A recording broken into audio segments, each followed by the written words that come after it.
सफलता प्राप्त के लिए समयनिष्ठ होना आवश्यक। सफल व्यक्तियों के पीछे समय की पाबंदी, पंक्चुअलिटी, समय निष्ठ होना विशेष बात होती है। जो समय निष्ठ नहीं है वो सफल नहीं हो सकता। एकदम बड़ी उम्र में कोई समय निष्ठ एकाएक हो जाए ऐसा नहीं हो सकता। इसकी नींव बाल्यकाल से ही पड़ जाती है। शैशव काल से यहाँ कर कि जो माता पिता कैसे हैं, किस परिवेश में व्यक्ति रह रहा है, उन सब चीज़ों का प्रभाव पड़ता है। मैं इसके मामले में बहुत सख्त हूँ। मैं स्वयं अनुशासित रहता हूँ, मैं स्वयं समय का पाबंद हूँ, समयनिष्ठ हूँ। और वैसा ही मैं चाहता हूँ कि हमारे जो आसपास रहें, जो हमारे साथ में रहें, उनसे भी मैं ऐसी अपेक्षा करता हूँ। आज मेरी एक चिकित्सार्थी की चिकित्सा 4 मिनट लेट हुई तो मैंने एक अपने सहयोगी को निलंबित कर दिया। वो उसकी जिम्मेदारी थी, गलती किसी अन्य व्यक्ति की थी, लेकिन वो उसके अधीन था। उसने न समय की पाबंदी की ओर ध्यान नहीं दिया और स्वयं जो एक वहाँ का उसका प्रोटोकॉल था उसका पालन नहीं किया। मैं अपनी अगर बात बताऊं तो दीपाची हॉस्पिटल है नोएडा में, सेक्टर 33 में। गाजियाबाद से मुझे नोएडा जाना था। मैंने अपने एक पेशेंट को समय दे दिया।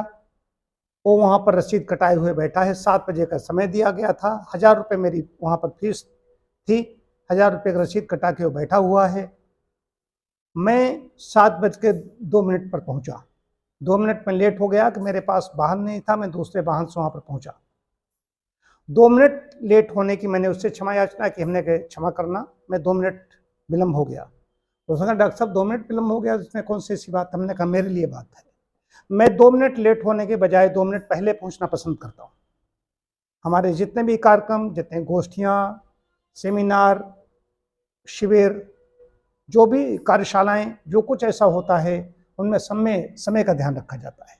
यहाँ तक हमारे चिकित्सार्थी भी होते हैं, वो बड़े समय के पाबंद हो जाते हैं। समय के अनुसार ही वो आते हैं, क्योंकि अगर समय निकल गया तो श्रृंखला मेरी एक चैन गड़बड़ा जाएगी।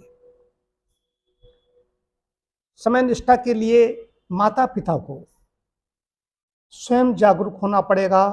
जो माता पिता समयनिष्ठ हैं उनकी संतान उस पद पर चलेगी, उनके पद चिन्हों पर चलेगी।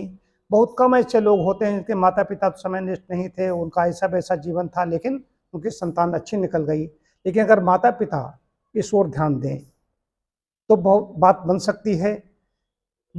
स्कूल में स्कूलिंग को लेकर के, स्कूल में भी देखते हैं लेट हो रहे हैं। सोना जागना, जब सब कुछ संयमित होगा, समय से होगा, खाना पीना, तब जाकर के व्यायाम करना, बच्चे देखते हैं वो भी वैसे करने लगते हैं। 3 चीजें विशेष बता रहा हूं। ये माता पिता की को ध्यान देना होगा इस पर कि 3 बातें। बच्चा सोने जा रहा है, खाने जा रहा है या पढ़ने जा रहा है, तो माता पिता का दायित्व है क्या करना चाहिए। वहाँ पर बच्चों को नहीं, माता पिता को करना है। तो प्रारंभ कर रहा हूँ खाने से। ये बच्चा खाने के लिए बैठा है, भोजन ग्रहण करने के लिए बैठा है, तो ऐसी व्यवस्था बनानी चाहिए अपने घर के अनुकूल। जो भी व्यवस्था हमारे पास है, ये समझें कि कोई साधारण व्यक्ति नहीं, कोई राजकुमार या राजकुमारी बैठी हुई है भोजन ग्रहण करने के लिए। वहाँ पर बहुत ऐसा वातावरण बनाना चाहिए, भावपूर्ण ढंग से उसको भोजन ग्रहण कराया जाए। माता की बात हो गई। उसके बाद में जब पढ़ने के लिए बैठे तो माता पिता दोनों के लिए बनता है, या वहाँ का ऐसा वायुमंडल बनाइए, वातावरण बनाइए कि बच्चे में कालिदास दिखाई दें। कोई कालिदास, कोई विद्वान, कोई विदुषी बैठी हुई है, बेटी है पढ़ने के लिए, वहाँ कोई डिस्टर्ब नहीं करना है। यानी बच्चा पढ़ रहा, वहाँ पर टीवी शुरू कर दिया, वहाँ पर बातें करने लगे, या कोई और आ गया। ये ऐसा वातावरण बनाना पड़ेगा। और सबसे महत्वपूर्ण बात आती है सोने के लिए। जब बच्चा जाए तो समझना चाहिए कि ये कोई तपस्वी, कोई फकीर, कोई संत जा रहा है सोने के लिए, उसके लिए बिस्तर लगाना है, वैसा।